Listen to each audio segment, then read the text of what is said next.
Conseil a examiné et adopté en ce jour un décret portant obligation pour les opérateurs des services de communication électronique de conserver les données de trafic et les données également de localisation sur les services qu'ils offrent.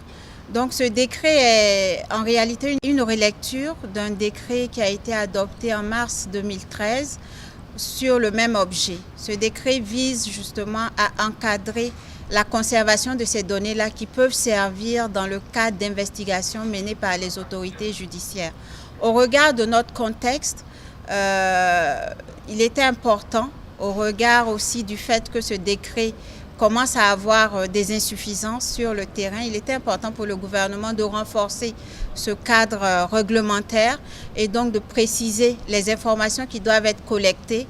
pour que les autorités judiciaires puissent y avoir accès pour mener leurs investigations et réduire en tout cas l'utilisation à des fins illicites des services de communication électronique.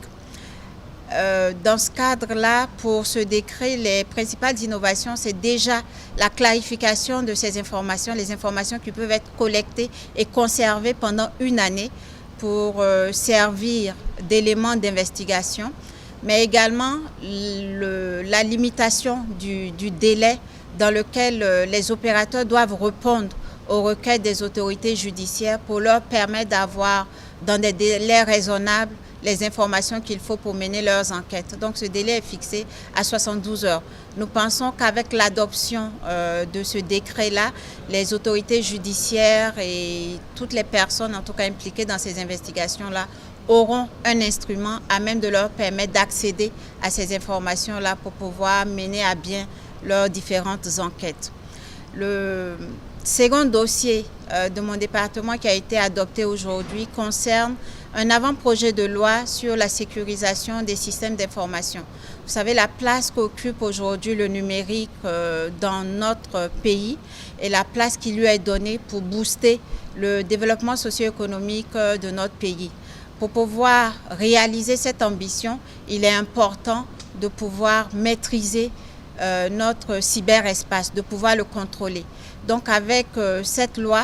l'adoption déjà de cet avant-projet de loi-là, c'est doter le pays d'un instrument juridique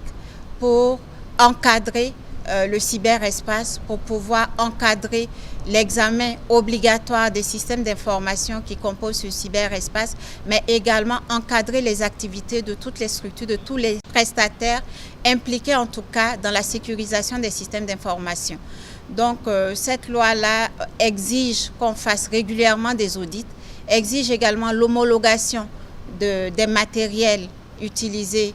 dans ce secteur-là et exige aux prestataires d'avoir un agrément technique. Il y a également des sanctions qui sont prévues en lien avec les obligations qui sont faites. Nous espérons que cet avant-projet de loi va passer très rapidement au niveau de l'Assemblée législative de transition et que son adoption va nous permettre en tout cas d'avoir ce cadre réglementaire-là pour pouvoir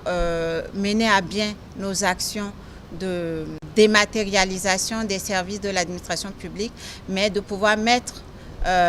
au cœur de la refondation de l'État le numérique.